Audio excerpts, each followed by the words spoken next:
We are live tonight. This is Standing for Truth coming to you. I've got Team Young Earth Creation here. We are excited. This is going to be fun. I've got Raw, Matt, Landon, Jeremy, and Nephilim Free. Thanks for joining us, guys. Let's get right into it. Raw, Matt, and myself, we've had some fun and some laughs over the last couple weeks with the Non-Sequitur show, and apparently we've got a T-shirt dedicated to us. So of course, what an honor there.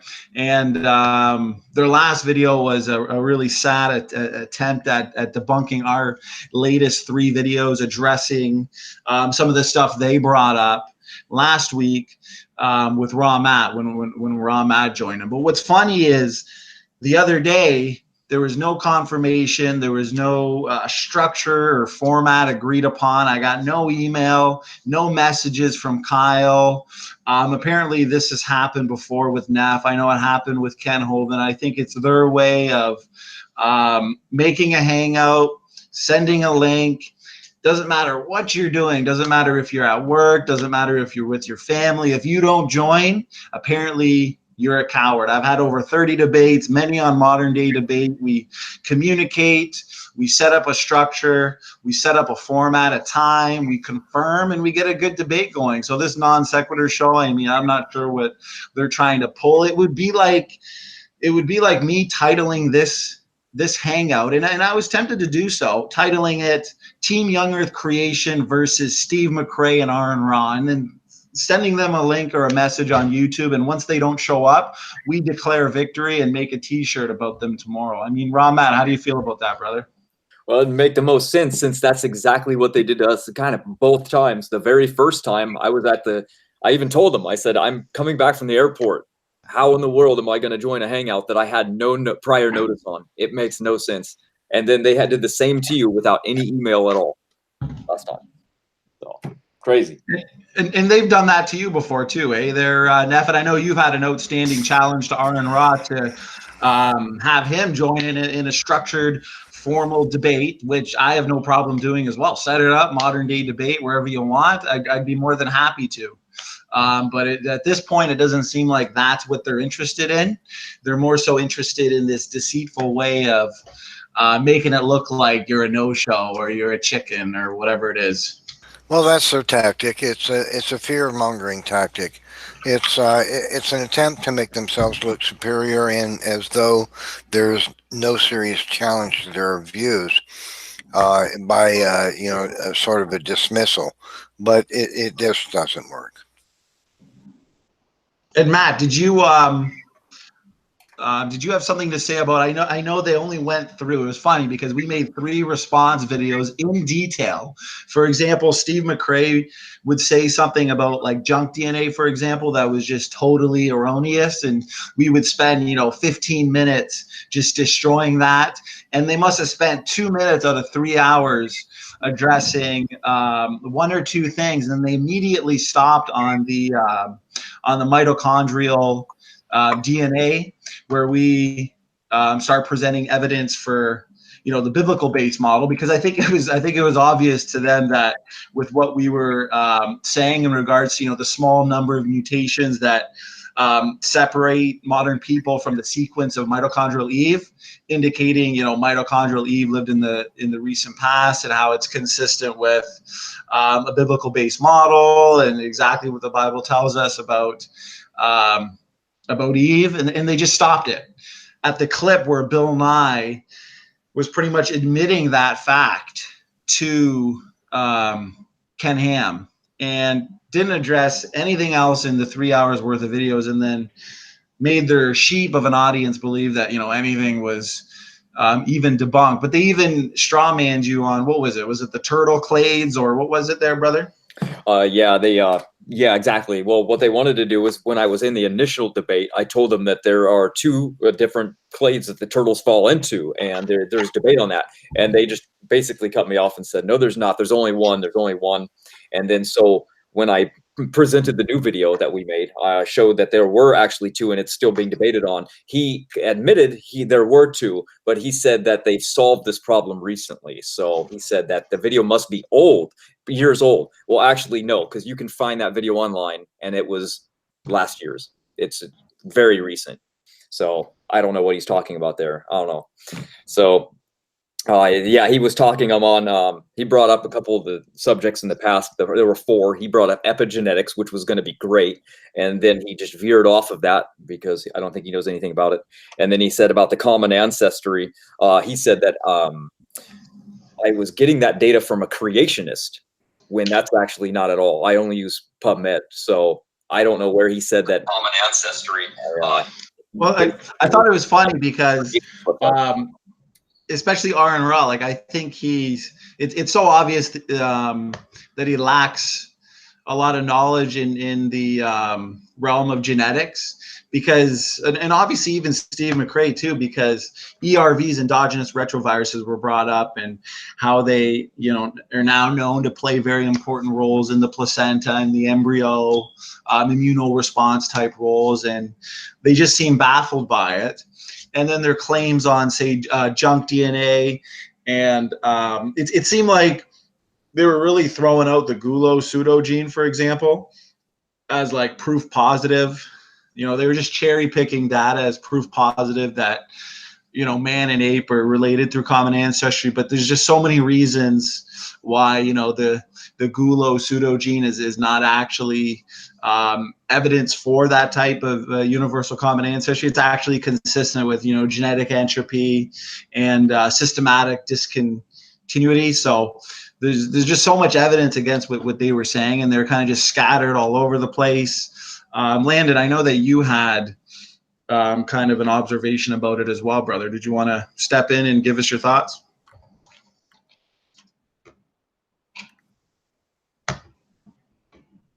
Must be AFK. Oh, as long as everyone can. Landon, you there, my man? Well, as long as you can hear my sound, because I know we're having issues there. Neff, can you hear me? I do, yes. Okay, perfect. Well, Landon must be MIA right now, but Matt, you also had a slight announcement on something you've been working on too, right? In regards to his phylogeny challenge. Did you want to touch on that? Yeah, sure. Why not? I noticed that they were very upset that we didn't make 3-minute videos specifically addressing what a certain kind is and then giving evidence for it, right? That was his whole thing. He's like, I'm not watching 3 hours of nonsense. All right, well, fine. I picked an animal and I made a video on it. It'll be released soon as I'm done editing. And I will start on the next animal, and then the next one, and then the next one. So we'll just go down the line and I'll prove each one. So it should be fun. Awesome. And then we'll be releasing that video obviously as well. I know, Nev, you've seen the video clip of Aaron Ross saying, because he knows you want to debate him. He knows that you've been seeking a formal structured debate for a while. I mean, there's nothing to fear. And he made a comment that you only want to debate him so you can talk over him. And then yeah. Well, he says that any serious debate, this is his catch-all, any serious debate has to take place in Texas, apparently, where he lives, and people have to go to an auditorium to hear him do it. But he debates relatively unknown, probably relatively weak creationists in Google Hangouts without a moderator. The problem is that he won't do it with a moderator, because that's too much like a structured debate in an auditorium where he demands people fly out to see him because he wants money for it. So it just demonstrates his fear of debating, I think, or at least debating me, because he's willing to engage in a non-structured debate where he can constantly talk over somebody and interrupt them and raise his voice without a moderator. But if a moderator is involved, he will not engage in a structured, moderated debate in a Google Hangout. It has to be in person where he can make money. So It demonstrates he's afraid to debate a strong creationist like myself in a structured debate in a Google Hangout online instead of in person, because he fears that then they're able to provide the evidence that refutes his views without interruption. Because in a structured debate, you don't get to do that. And he depends on that tactic. He's dependent upon that tactic. If you take that tactic away from him, he crumbles. Okay, can you guys hear me now? Yeah, Landon, go ahead, man. You had something to say? Okay. Yeah, I have like a pre-written statement. Is that okay if I read that?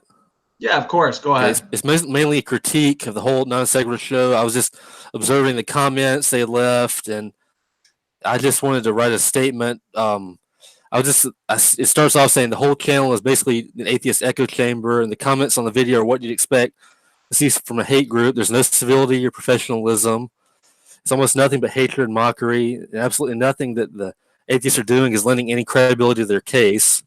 If I were on the fence regarding my belief system, the atheist camp would definitely turn me away from atheism. I mean, why would I want to be part of a movement like that where the insults, mockery are the main arguments? I mean, that's really the only thing they have, I mean, in terms of their arguments for atheism.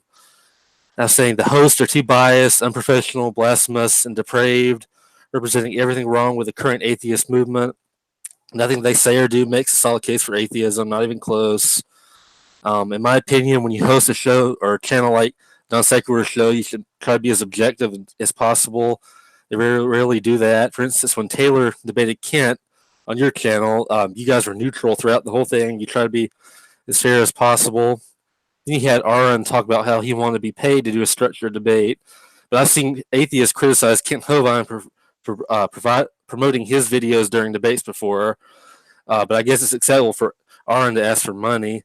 So it's kind of a double standard there. And the problem is that they're using these tactics to try and make it seem like we have no answers when we actually do.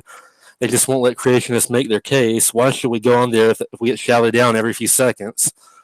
And this aggressive mocking stance they take, it isn't helping them actually win the arguments.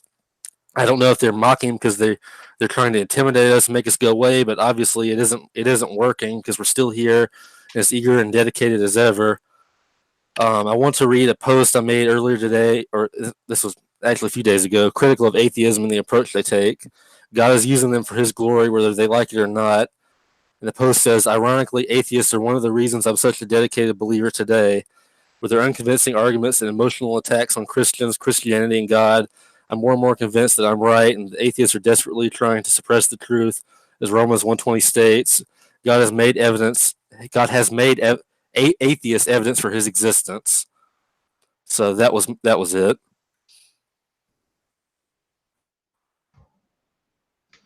Yeah, I know you brought up a lot of good points there. It's so funny because even in the second video there, they started it off. Kyle presented like some email from Raw Matt, and Raw Matt was clearly suggesting to Kyle that Standing for Truth would be a good person to debate Aaron Ra next, as long as there's an agreed upon structure, an agreed upon format. And then you specifically told him to email me and gave him my email. And then I got no email, no message, just an event was created. I remember seeing it while I was at work. I was like, oh, they must be, trying to debunk our latest series. And all of a sudden it's like, Standing for Truth didn't show up, Raw Matt didn't show up. Like, it's just so obvious. I got so many messages from people saying, wow, they really tried to pull a fast one. It's just so funny that so many of their atheist viewers actually believe it. It's such a cheesy adolescent tactic. And Steve McRae is largely to blame for this. I'm not one to levy a lot of personal insults about the character of a person, but I'll have to say this. Steve McRae proves himself over and over the years that he's actually a latecomer to the evolution creation controversy over on the internet. He claims that he's an old schooler, but he's not. He's only been at it about 4 to 6 years. Lots of people have been doing this on the internet for 10, 15 years, okay? But he claims like, I'm an old schooler. No, you're not. You're a relative newcomer. But here's the thing. He is one of the most disingenuous persons I've ever actually met. He constantly and continuously misrepresents all kinds of things about other people so as to make them look bad either this way or stupid or it's weak or it's afraid or it's liars. They makes him out to be a liar. He'll make any kind of lie necessary to support his worldview and make himself chuckle and feel happy about himself and safe and secure. He is one of the most disingenuous human beings I've ever met. He will lie about somebody in a New York second. Now, that's not common. That's unusual. And so Steve McRae really puts himself out there as being an extremely disingenuous person. And for him standing to do this to you, to say that, you know, just because I issue a challenge to somebody and they don't respond to jump in, I mean, you could have been buying groceries at Walmart. You might not have wanted to.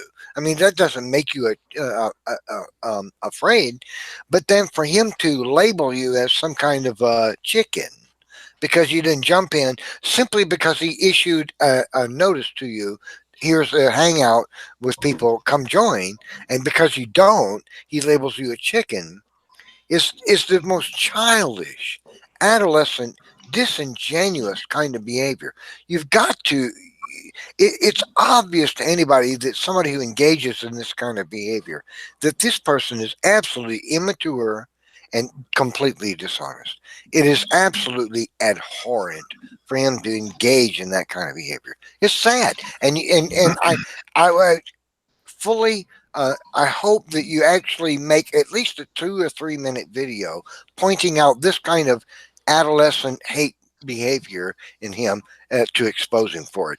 It's absolutely inexcusable.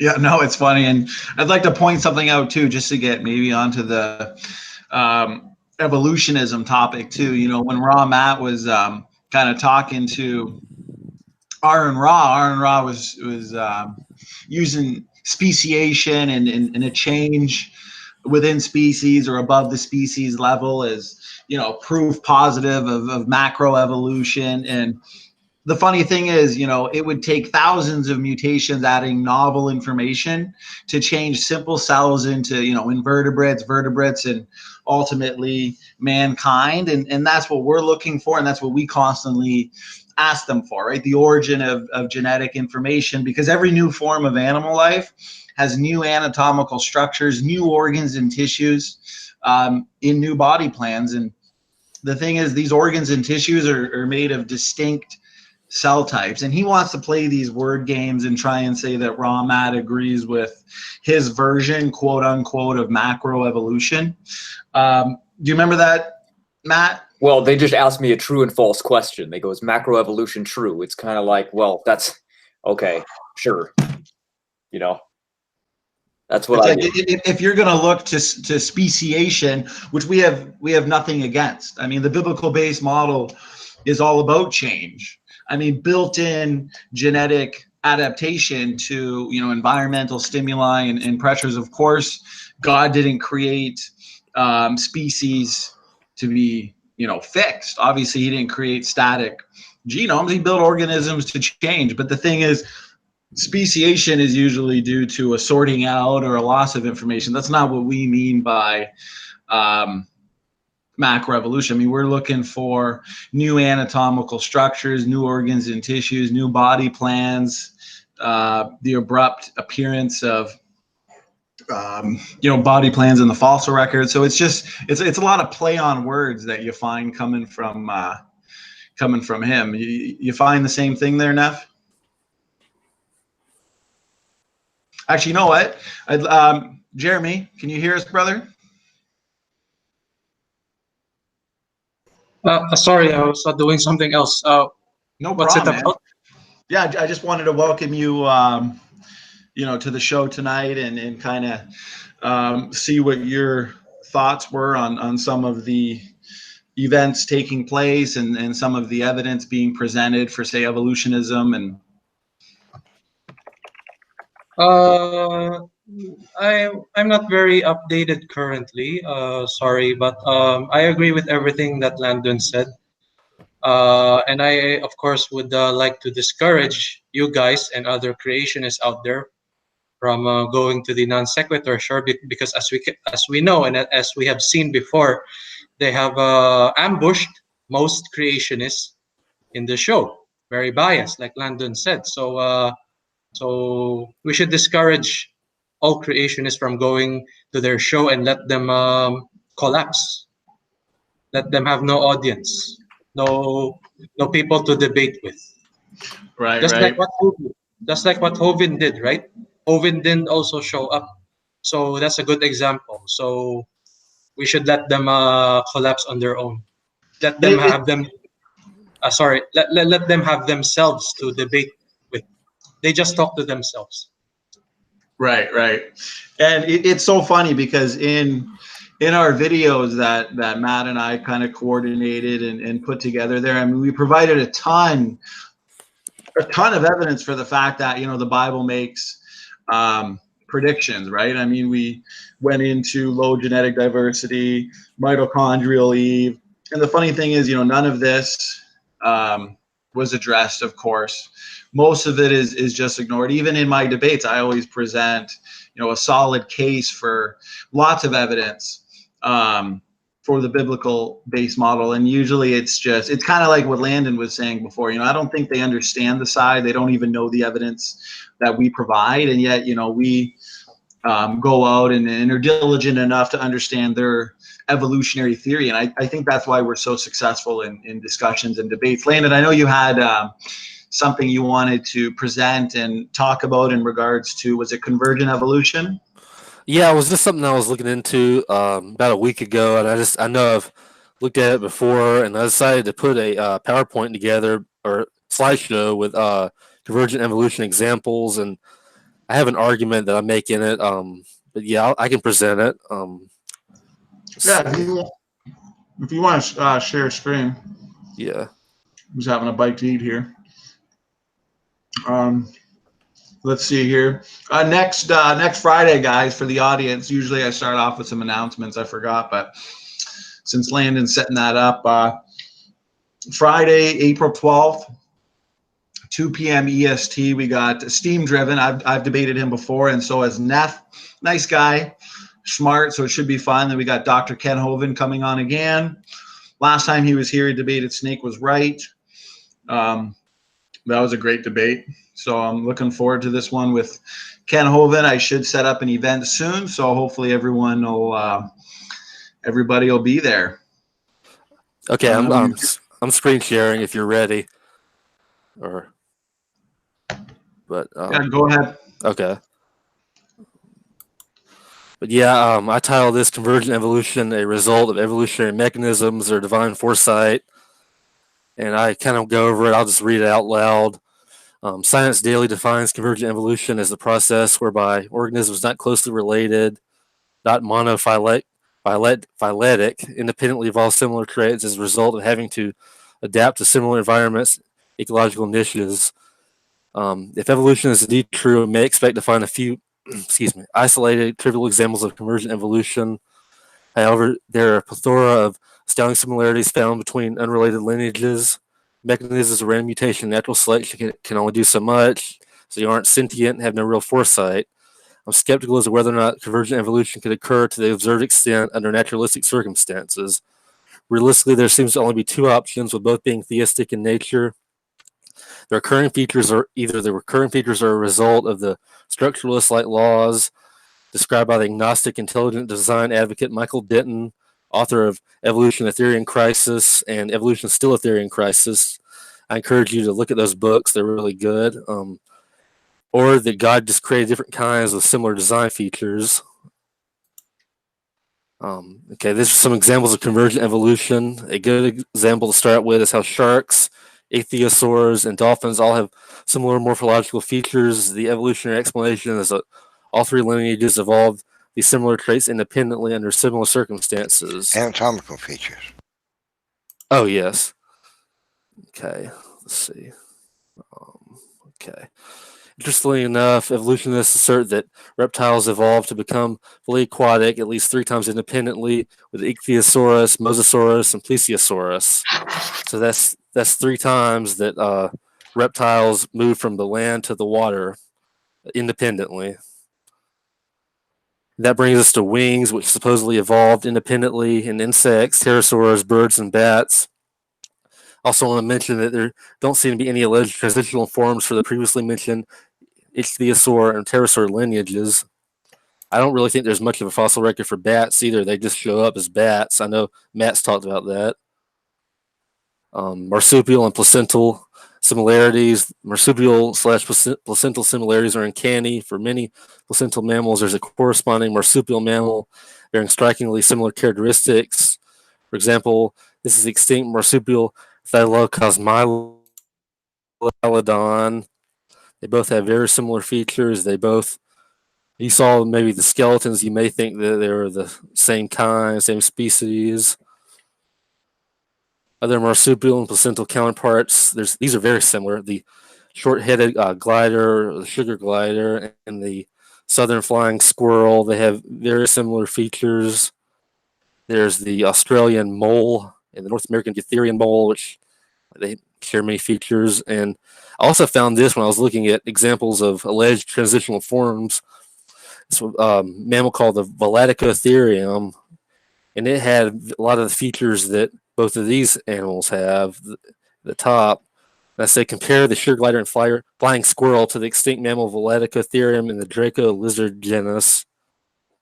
And see, lizards can glide too. That genus can. So there's a few other examples. I put the gray wolf, Tasmanian tiger. They're filling similar roles, have similar features. Ringtail lemur and the bear cuscus. These are marsupials over here. And this is another really interesting one. This is the domesticated fancy rat, and this is the marsupial Antechinus or Chinus. It's very similar there. Also, this is another thing I brought up in another hangout. Milk production has also risen independently, allegedly risen for the evolution in mammals and spiders. There's a source I included at the bottom where this species of spider provides milk to its young, and it's very similar to mammalian milk. So I thought that was interesting. And to conclude, Can I ask you a question? Do the ants suckle from the mother ant? Because I've not known that behavior before. For the spider? No, the ant. You said they produce milk, very similar to mammalian milk, and their young feed on it. Well, maybe I misspoke. I meant to say spider. Okay, but, so a spider produces milk, and its young eat the milk.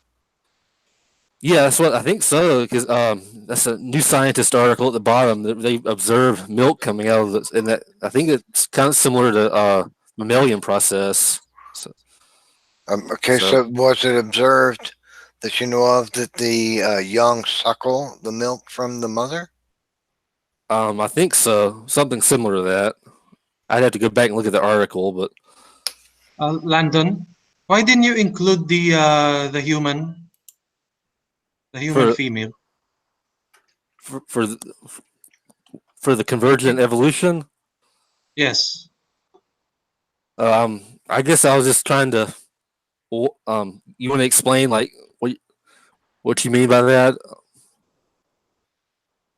Milk production, breastfeeding.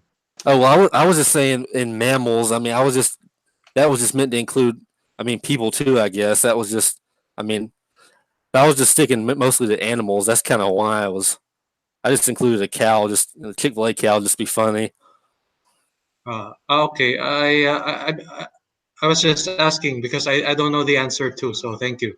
Oh, okay, it's fine. You're welcome. But yeah, I'll have to look more in that article. I can see if they actually observed the young getting the milk from the mother directly. But and to conclude, here's one more interesting example. It's the pill bug and the pill millipede. They're very similar, but one is a arthropod or similar to the there's a larger one that's sea dwelling, and then one's an insect. And then I have the Bible verse for just to conclude. It says, "For the wrath of God is revealed from heaven against all ungodliness and unrighteousness of man, who suppress the truth and unrighteousness, because that which is known about God is evident within them, for God made it evident to them. For since the creation of the world, his invisible attributes, his eternal power, and divine nature have been clearly seen, being understood through what has been made, so that they are without excuse." And that's Romans 1:18 through 20, NASB translation. And that was it. That was my slideshow. Very good. Thank Thank you, you. Landon. Thanks. Good slides. Thanks, guys. So Keep it up. But there Yeah. are other examples, right? Well, it's funny because I was looking at your slides and just thinking about how, how much convergent evolution just destroys, that type of large scale pond scum to people type evolution. I mean, even the eye, what do they say? The eye evolved independently at least 40 times. And I think Ridiculous. as many, possibly even more than that, probably. And these evolutions are always invoking convergence to explain the lack of, uniqueness of their phylogenetic tree of life. And there's so many examples that you can go to, unlimited examples, really. I mean, natural selection is very limited what it can do. I mean, it's not sentient. It cannot select these features to be so similar in unrelated lineages this many times. I mean, it's not a god. It couldn't accomplish that. That's So a very good point. So yeah, that's my view on it. That was just an argument I've been wanting to make for a while. So No, It's that the was numbers. and, The and numbers. another thing I wanted to bring up as well, like me and Neff especially, we've had a lot of experience debating, Snake was right. And he really spends a lot of time on fossils and transitional forms and stuff. And in my last debate, it was kind of, I had Raw Matt moderate it, and it was really good, actually. I would recommend everyone watch it. But I gave a rebuttal to a lot of his fossils. For example, I talked about Ambulocetus because he uses that as a transitional form. But the thing is, even evolutionists themselves are doubting it, because the Ambulocetus, it's got eyes raised up top of its head in a really strange way, and apparently that's unusually large for an early whale. And they're actually suggesting that maybe it's not even in the main line of whales after all. And unlike whales that have eyes on the side of their head, Ambulocetus had eyes near the top of its head, similar to a crocodile. And evolutionary experts, you know what I mean? If you get 10 evolutionists or evolutionary experts in a room, they're all going to disagree and have conflicting opinions on these things. So if they're seriously doubting, and I'm just using Ambulocetus as an example, there's tons of them. If they're even doubting that as an intermediate, for one, textbooks should be a little more upfront with the data. And why should we accept it if the evolutionists themselves are it's just a lot of cherry picked data, a lot of imaginative storytelling. I mean, wasn't it you, Matt? You showed me, a side by side picture of like a crocodile and Ambulocetus, and they almost look uncanny. Yeah. If you're gonna pull up two things and want to make a story, feel free. But we want more evidence than storytelling. Well, the ridiculousness of that is that they'll show a creature that has completely has legs, and then a creature that has only two bones that are not legs, and not a pelvis. They'll claim they're part of a pelvis, but there's no pelvis in the whale. These bones are anchors for the reproductive organ of the whale. So there's two bones anchored to the base of the reproductive organ in the whale. And then they show a picture of a creature that has legs. I mean, a pelvis with femurs, tibia, and everything else. And they'll say, look, this became that. And can't you see the transition? I'm like, no. Where do you get this idea that's transition? What are you talking about? You're talking about moving from a creature that has all these bones to one that has no bones for mobility, and you're claiming that's transition. If we were to apply this, think about this. If that's the scientific standard for deducing processes over time, that's really a scientific standard? Are you kidding me? To show a creature that has all the bones of rear legs, real legs with femurs, tibia, wrist bones, and ankle bones, foot bones, toe bones, all of it, right? And all the tendons, all the muscles, all the nerves, all the blood vessels, everything that goes with it.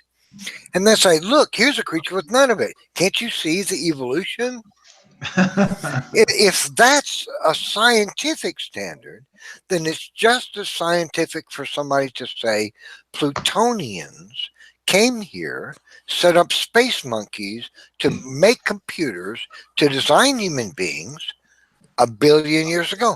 It's just as scientific because it's absolutely just as vacuous an idea to say such a thing. This is what they resort to, and they call that science. Are you kidding me? Really? It's so funny because even looking at this, if you have to go from a land mammal to a whale, slowly over time, and they're just saying random changes, in the sequence of the DNA letters, they're just, it's funny because you'll agree that a change in allele frequencies and populations over time, that's, a good definition of biological evolution. And then they go crazy with their imagination on, these progressive series that you see, or the fact that they believe whales and pine trees are related. And it's funny because they're relying on an unguided process. And we know it in regards to the information system, there's so many more ways to actually go wrong than to actually go right. And it's more likely to degrade information and the message itself. And that's all we see is decay of prior information, degradation. These whales, for example, like you're talking about, Pakicetus, Ambulocetus, Rhodocetus, as we're talking about here, they're very highly questionable, even to the evolutionists themselves, the experts. And it's all speculation, wishful thinking. Look at Pakicetus, for example. I mean, everybody knows that was formerly assumed to be a fully aquatic mammal back in the day, and it's undergone a drastic revision, and now they portray it now they show it's a land-dwelling creature. Right, it was more land-dwelling than actually misrepresented the facts. They show Basilosaurus, which is a creature that had small anterior fins, and then they show whales, Pakicetus legs, Ambulocetus with a little bitty fins, and then whales with nothing. But to go from Basilosaurus to whales shows no transition. It just shows what's going on in your imagination. There's a creature with small fins, and then there's a creature with nothing like a fin, nothing related to fins, and you're going to say that's transition. It's no better than going from Pakicetus to the whale. It just doesn't show it. But what this demonstrates is that their standard for they completely double speak. They claim their standard for science is so high because they actually hold to science, and creationists are anti-science. The truth is the opposite. Their standard for scientific observation, demonstrable, repeatable, is so low when it comes to evolution theory that they demonstrate themselves to be anti-science. And then they carry on as though creationists are anti-science because their standard for what's true is so thorough and so obvious and so observed and dedicated. Do you see the point I'm making? It's a double standard. They claim that their standard for science is so high, but then the claims that they make show that their standard for what's observable, testable, and repeatable, which is the scientific method, is absolutely so ridiculously low that they can simply package anything they want to together and make it look like it's somehow scientifically true because they want to believe. Well, the thing is, that type of evolution, the fact that they believe pine trees and whales are related through common ancestry, it only happens in the imagination of the evolutionist who wants to believe it. And I noticed it with Snake was right, for example. He would bring up these fossils, these bones found in the dirt that he imagines are, transitional in some way, dino to bird, reptile to mammal, whatever it is, amphibian to, or fish to amphibian. But the second you press him on it, the second you give some inconsistencies with the actual bones or whatever it is, he has no response to it because there are so many inconsistencies, and he's just cherry picking the data. And they say they believe in science, they believe in empirical science. And I'm reading the book right now, Darwin Devolves by Michael Behe, and he goes over, their supposed claim about, the creative powers of natural selection and mutation. And all we actually see is devolution. And you see that in lab experiments, field research. All you see is losses of information, and these mechanisms are natural selection and mutations.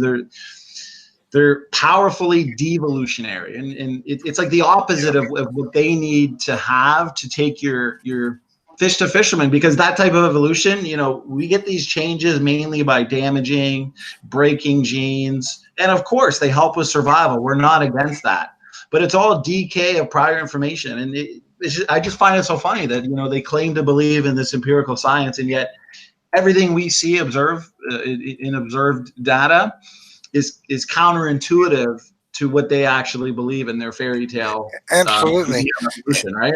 Absolutely. In fact, you and I have refuted this Snake was right fella repeatedly, to the point where it's almost pointless to talk to him anymore. At this point, right. We've run his ideas into the ground and smashed them so bad. But this guy, he claims that, mutation is this mechanism for evolution, and Right. and the point is that everything in science related to mutation points that is absolutely impossible. It cannot be true. In fact, in one of my hangouts with him, he said mutations actually build proteins. But the point is that the DNA information that codes for proteins is complex specified. It actually delineates the exact number of amino acids and exactly which ones in a very precise order. So precise. And here's the thing. All the studies that discuss the effects of random mutation upon proteins demonstrate that random genetic mutation upon protein codes causes proteins that malform. They don't fold right anymore. And when that happens, that causes disease.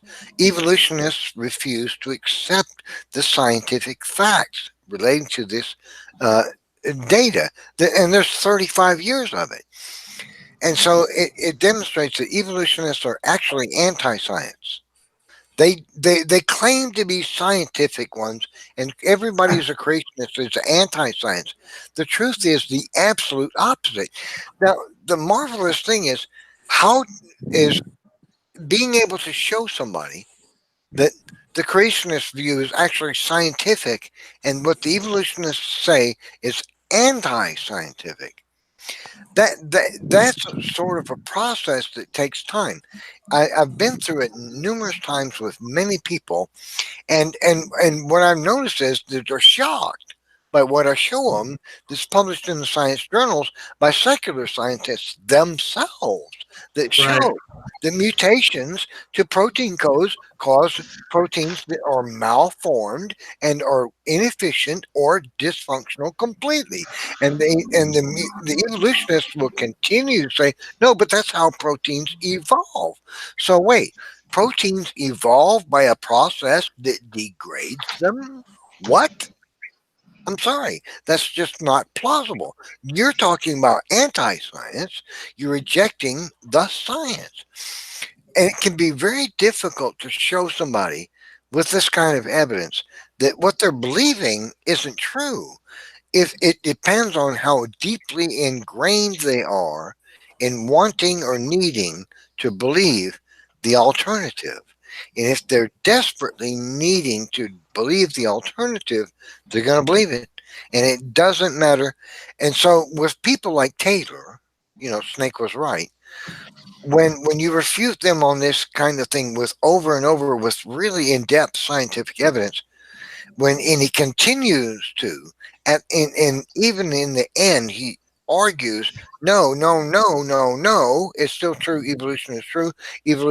Mutation still developed all the proteins of all the living things. What you're seeing is not scientific thinking. What you're seeing is somebody who says, my belief in evolution is so absolutely immovable that I will never accept any scientific evidence, no matter how profound, no matter how plentiful, no matter how empirical it may be. I am an evolutionist. I am determined to not believe I have a creator, and that is that.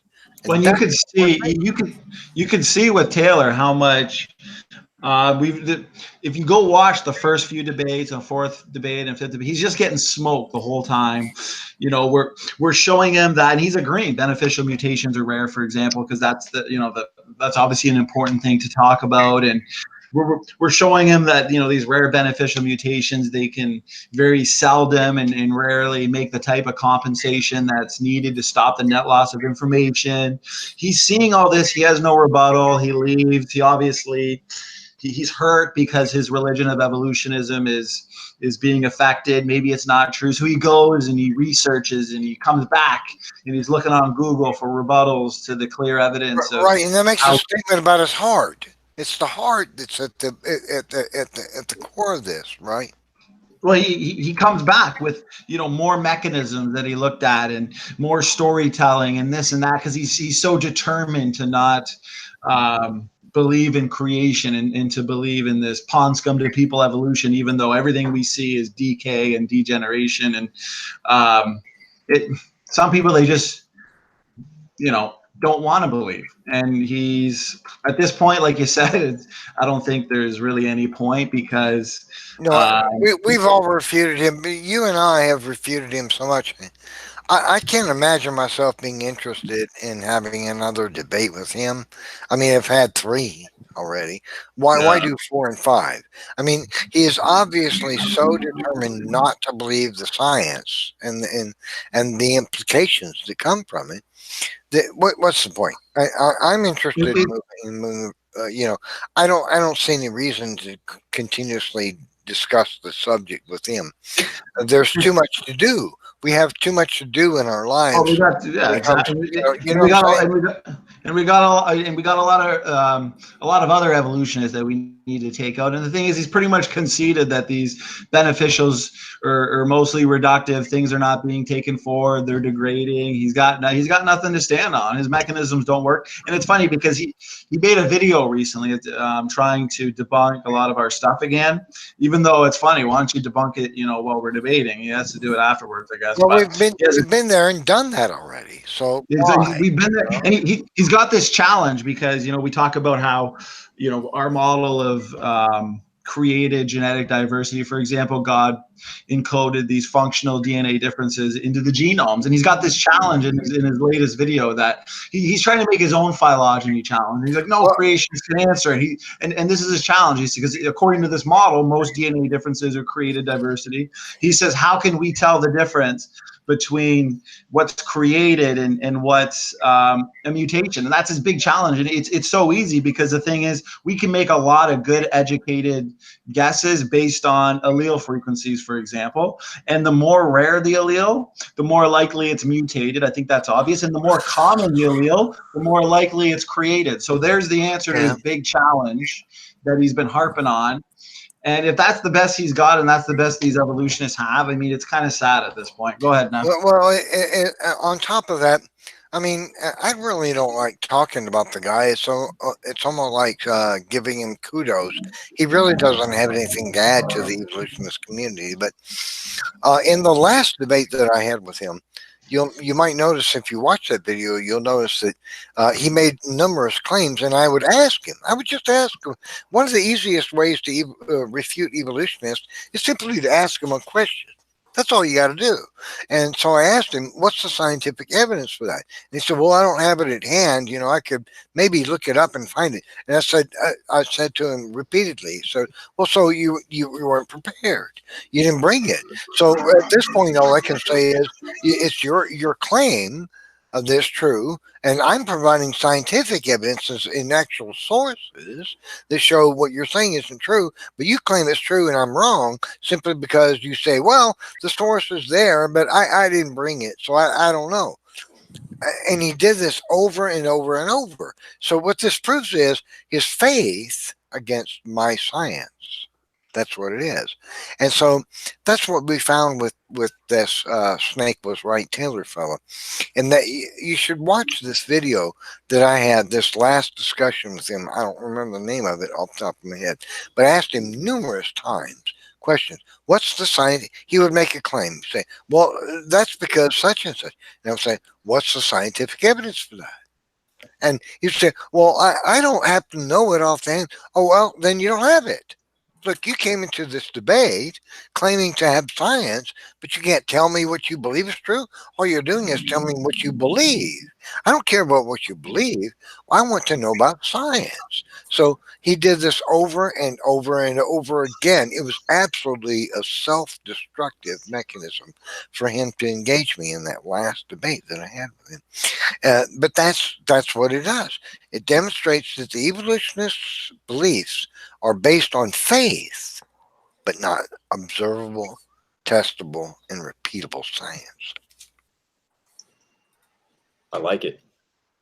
Jeremy, you should say something, man. You feel like any topic? Anything coming to your mind? Not much, but listening to Neff and the Standing for Truth's debates with Taylor, I would the way I see it, of all the debates, more than 10, correct, Standing for Truth. I notice Taylor loves to bring up as his best evidence the order of the fossils in the geologic column and the evolution's ability to make testable and falsifiable predictions. When he gets cornered, that's what he brings up: the testable and falsifiable predictions that evolutionists make. So that's what I noticed in the debates. Good eye. Yeah, he kind of he loves the fossil record. That is where he spends most of his time talking, which is funny to me because when I like to talk to evolutionists, they really quickly refute that the fossil record has anything to do with evolution. Evolution is only biology and only a change in allele frequency and nothing else. So it's funny to me that they really hate the fossil record when you use it, but they can use it all the time.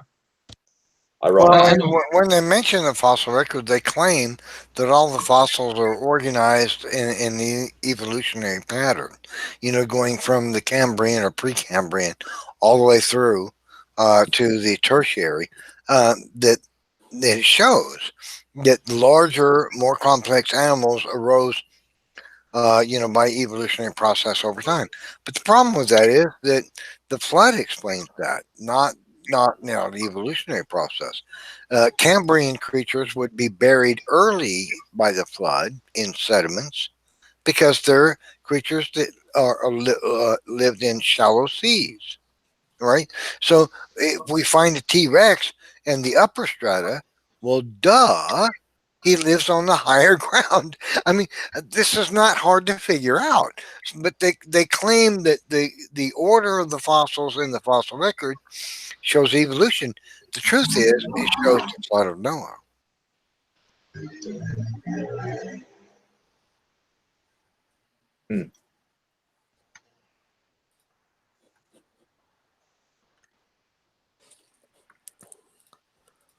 Well, for example, Devonian creatures, creatures which are supposedly transient, according to evolutionism, creatures which are amphibian largely in the Devonian, moving towards creatures which live on the land.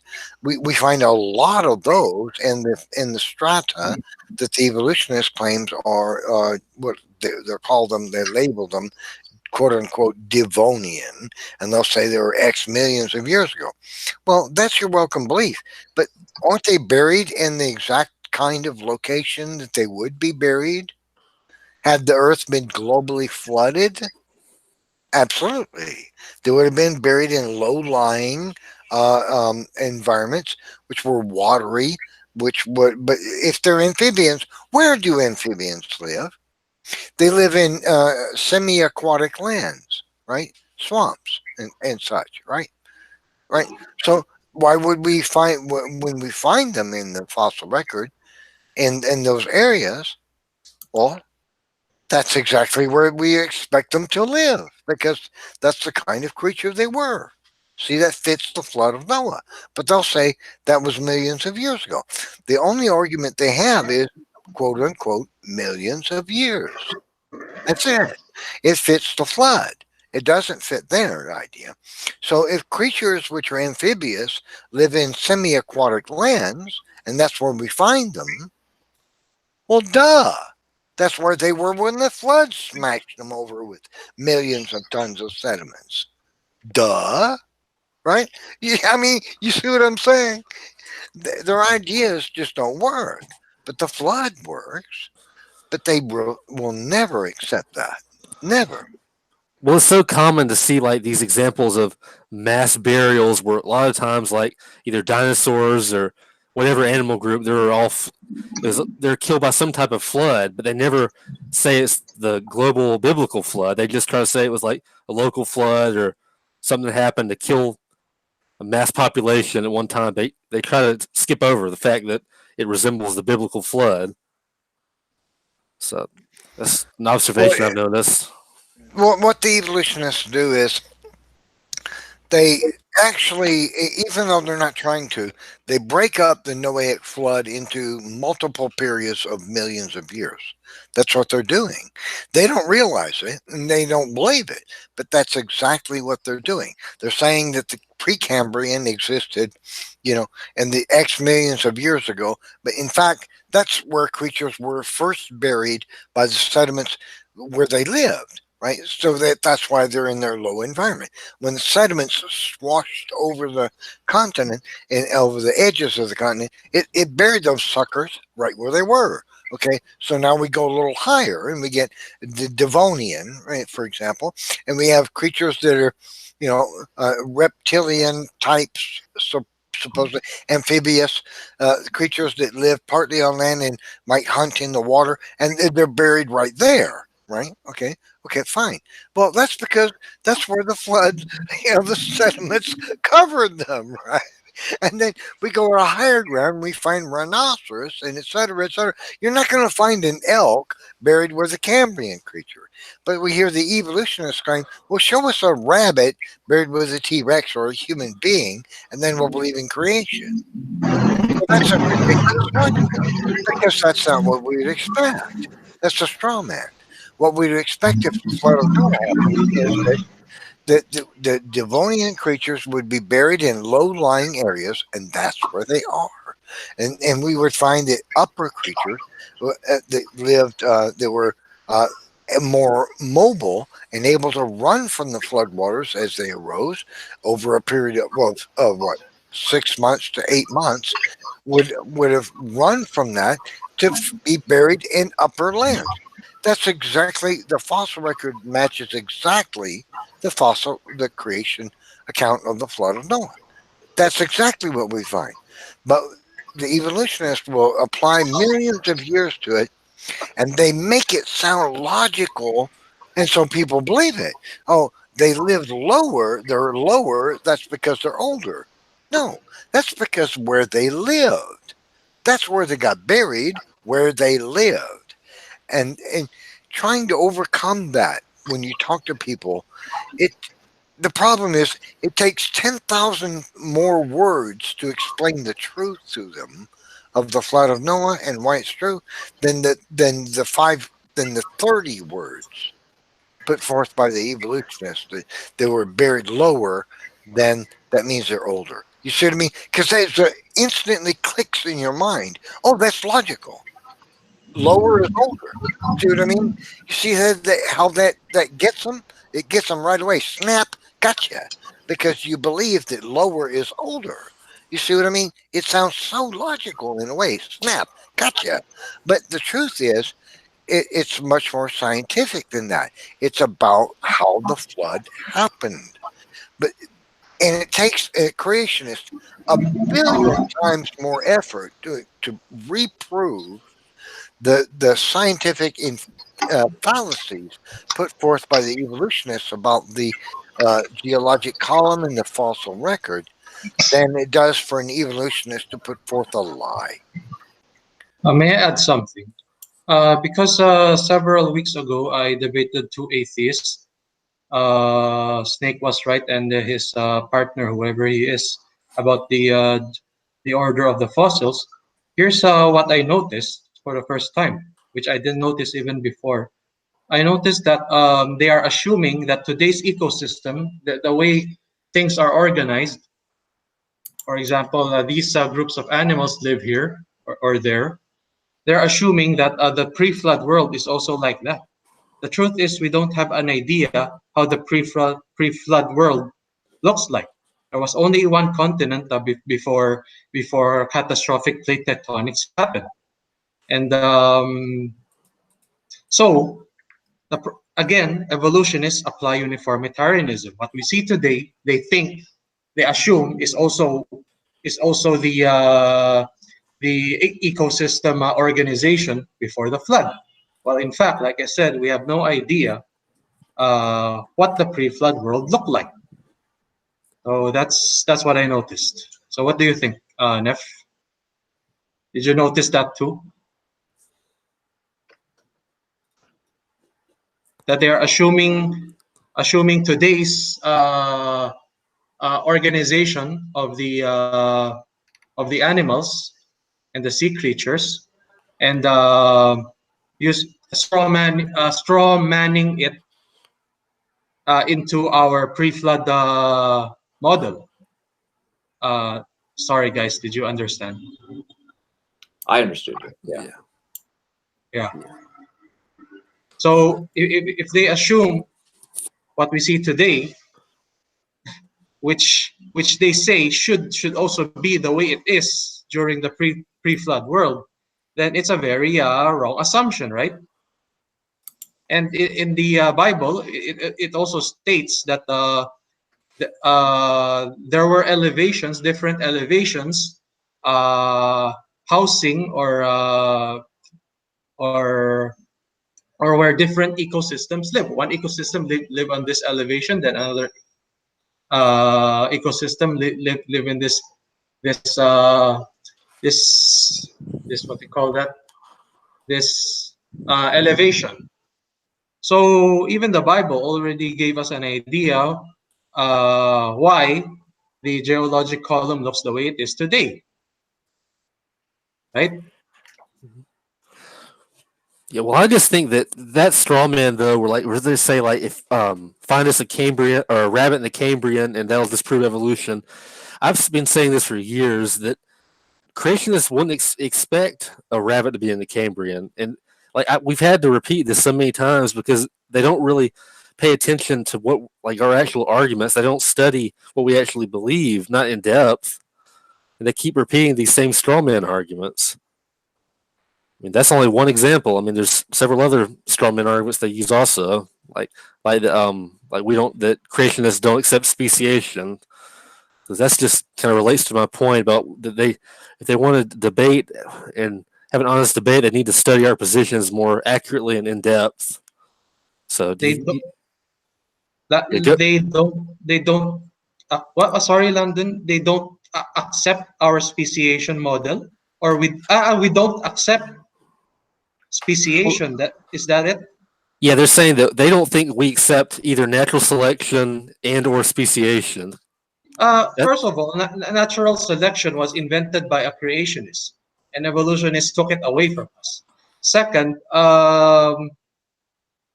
speciation is a very, very, very integral part of the creation model.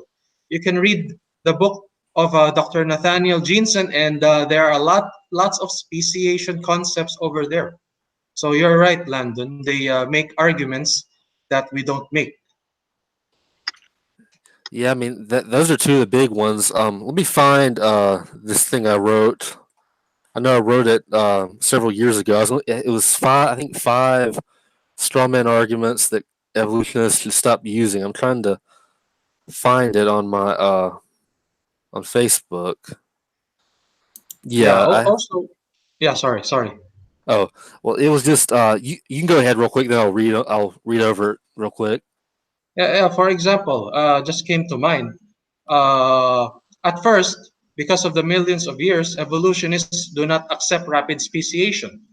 Okay, and because creationists have to fit all the species that we see today in after Noah's Ark within 4,000 years. So creationists have always predicted rapid speciation. And now in the scientific community, rapid speciation is slowly being accepted, right? So it is really strawman for them to say that we do not accept speciation.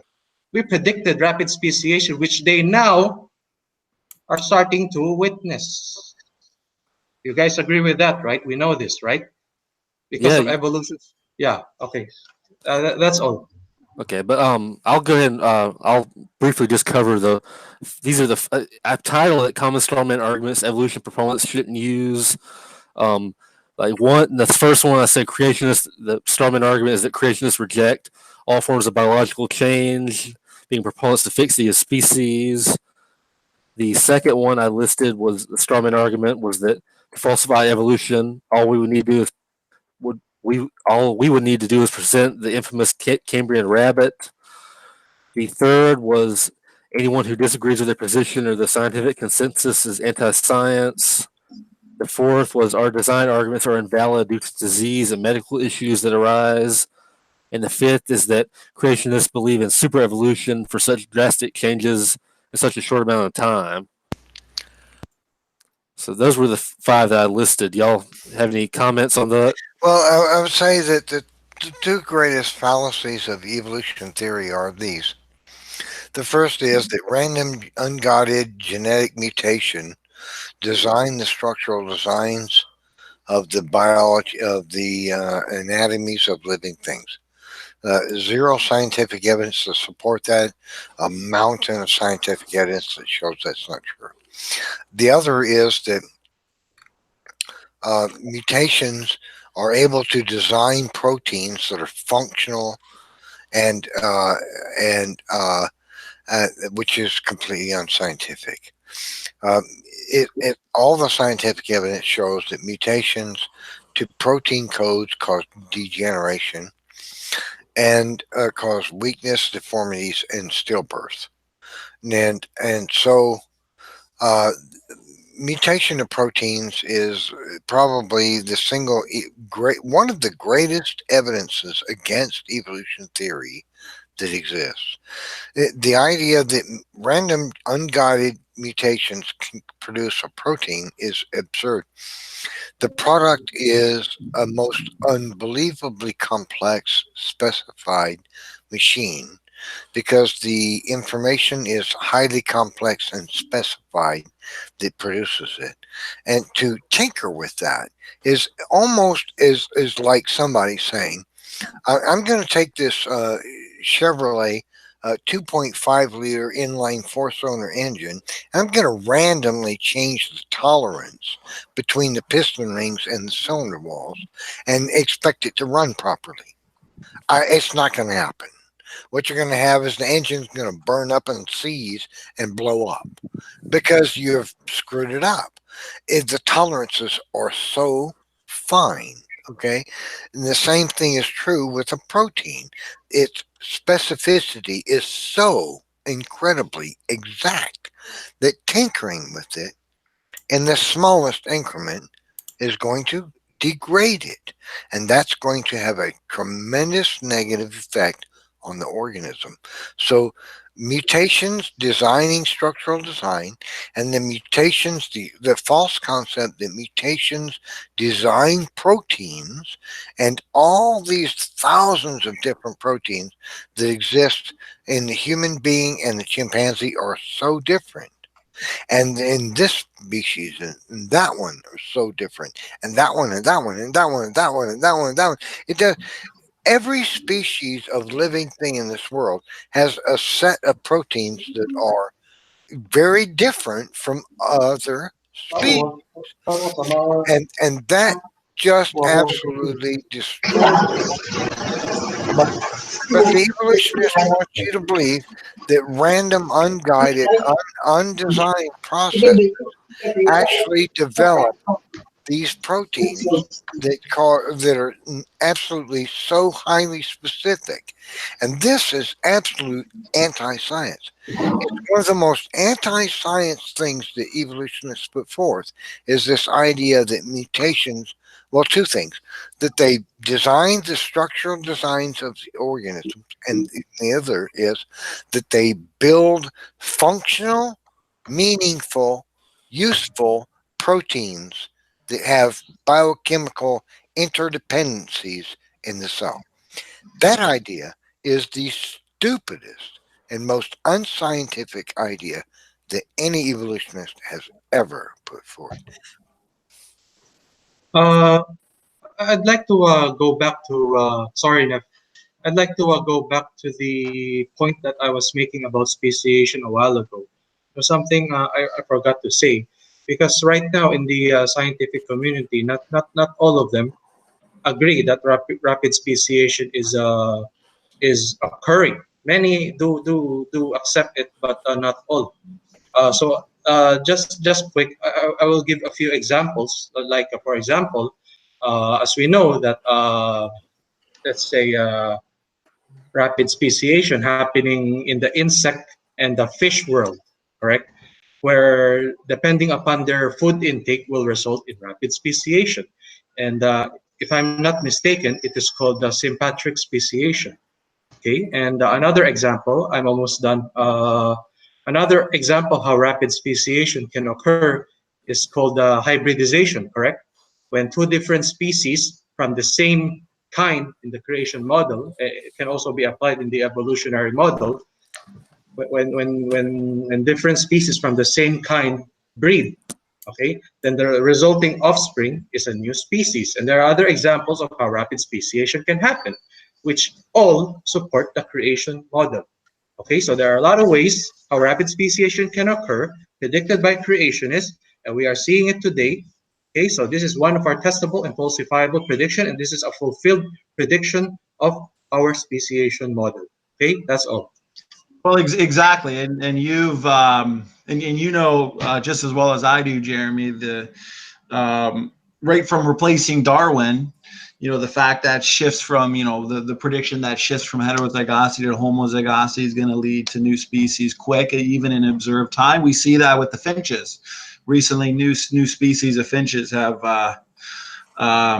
diversified right before our eyes. So I mean, of course, natural selection, mutation, you know, where you get a change in the frequency of different traits, that type of microevolutionary change, it explains the small scale variation. But the thing is, these evolutionists, they think that that simple change in allele frequencies in populations over time is going to explain the, you know, the new major innovations, new major forms of life, new body plans. I mean, at the end of the day, those mechanisms, they lack significant explanatory power. I mean, there's no example that they can give you of new novel information, new structures, new body plans. It's just not possible. And just like Neff was saying, in regards to the degradation and the degeneration, all examples that they can point to, for one, a lot of them have been proven to be epigenetic, regulated, adaptation, and all of them are reductive in some way, whether it's sickle cell anemia, even some of their better claimed ones like nylon digestion by bacteria, melano mutation, for example. It's all a loss of net specificity.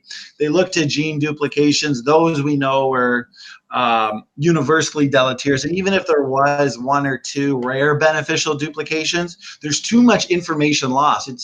It's about net gain versus net loss, and a few rare beneficial mutations, few rare beneficial duplications. They're not going to offset the many accumulating deleterious mutations. It's impossible. It's all pseudoscience to claim otherwise, and they can come up with as many rescue devices and computer simulations that they want, but that's all it is a rescue device. They can believe it in all they want, but it's taken on blind faith.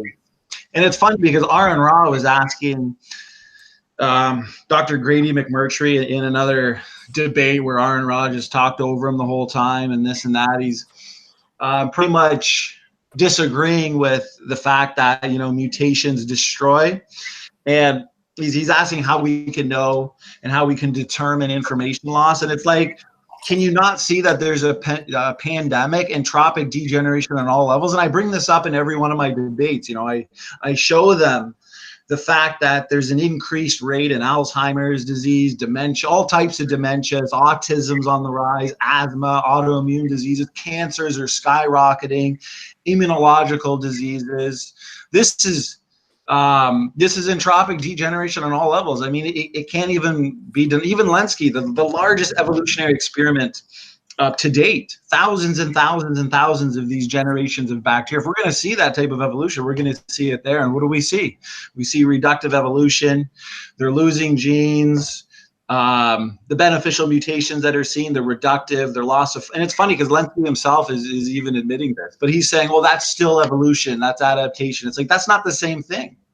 If this adaptation is being accomplished by means of loss of information, loss of function, loss of regulation, it's not going to take your fish to fisherman. That's a net loss of information. We expect that given our model. So it's all just a denial of science. Evolutionists deny science, Neff. They are. It's science denialism. Evolutionism is science denialism, and you just elucidated numerous reasons for that that we can know that's true.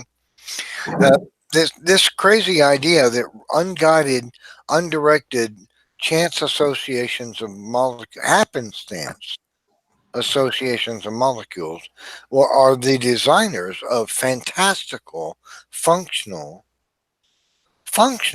and prescribed features is a ridiculous idea.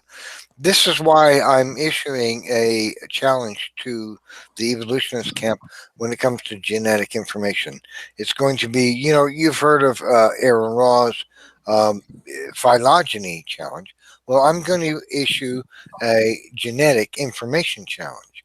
And that challenge is to show numerous reasons. And I mean, there are numerous reasons, including the fact that information is always created by a volition of will, by the way. Interesting idea. I bet you never heard that before, but it's a fact. Information only arises by the volition of will. That means someone has to choose to create information, or information will not exist. I'm going to provide lots of evidence like that in my challenge. And I'm going to create a video showing that information is absolutely, unequivocally a fact, that it cannot be produced by material causes. And the evolution is absolutely untrue, and that the information in the DNA molecule is not Shannon information, does not qualify as the kind of information that we find in DNA, and it is the kind of information that the genetic information is the kind of information that comes only from a volition of will by an intelligent agent. And I'm going to put this forth, and we can watch people like Aaron Ra, Steve McRae, who is this little snap up buddy. I don't know how else to put it, and others that they will either freak out and be unable to respond, or they'll put forth half a dozen videos that make scientifically invalid arguments to in an attempt to discredit the empirical evidence that I provide in my video. But the thing is that the evolutionists, as you pointed out, Standing, is that their ideas are, to them, it's a religion, you know, and their religion is absolutely true according to them. And it doesn't matter what scientific evidence you provide, their religion is true regardless of the evidence. And that's the problem, because we don't find this to be true of other religions, so to speak. It's not true of the Christian religion. The Christian religion is based on absolutes, of course, but it's fixed. But their ideas are not fixed. Their ideas change and their arguments change according to the evidence. So when a creationist provides certain evidence that says, look, this is true, you guys have been believing junk DNA, they'll say, well, junk DNA is this other thing. See how they change it? Well, it's funny. I got to That's what point I'm out. pointing out, is they'll change it all of a sudden. So it's not the same as what they said it was 25, 35 years ago. No, it's different, but still junk. You see, Well, they have and to modify the thing. they'll say, Christians don't have to do that. They do. It's funny, Naf, because they'll say, when you point out the fact that, you know, we've learned that so much of our non-coding DNA is functional and not junk, they'll say, oh, we've always, you know, predicted that, you know, it's not junk. It's like, you'll ask them, I've asked so many, you know, how much of the genome max do you think is functional? And then they're forced to either not give an answer, because then they're just backing themselves up into a corner, or they'll say 10 to 20%. Well, it's like, you know, that you're admitting that most of the genome is functional. We're showing you that the majority of the genome is actually functional. So they play this little game with you. And then Snake was right, who's already been proven to be a science denialist in the chat. Everything that I said in regards to genome-wide degradation and information loss based on these reductive beneficials, he says, I mean, it's over with. We've given him too many hours of our time. Well, I just want to point out a fact that after being corrected so many times, all the evolutionists use this. In my debate with Jackson Wheat, you know, they say, but isn't there a trade-off? You get these compensatory, these mutations that are compensating for the information loss, you know, that they resort to trade-off. They all do. RJ Downard, Aaron Ron. It's so funny because it's a rescue device, because even they have to admit that, you know, the genome is degenerating based on these continuous supply of low impact deleterious mutations. And then while a few nucleotide sites might be improving, say from a few rare beneficials, huge, massive numbers are being degraded. Where are those? Where are those? Yeah, I don't know about those, you know. And the thing is, this type of trade-off that they talk about, it's not sustainable, because it still results in a shrinking functional genome size. I mean, you can throw in a couple rare beneficials. It's just going to be neutralized by all the numbers of deleterious mutations. So you're throwing out lots of information from lots of these nucleotide sites, and then you're trying to replace. You know, you got Snake was right. You got Jackson Wheat, Aaron Ra. They're trying to replace all that information loss with, say, one single beneficial point mutation, whatever it is. It's just not going to happen. It's a rescue device in order to it's a confirmation fallacy. You know what? They just want to confirm to themselves that type of pond scum to people evolution is true. So they come up with these rescue devices that are just totally anti-science and anti what we actually observe. It's unbelievable. It's all pseudoscience. It's philosophy versus science. You know, that's what it is.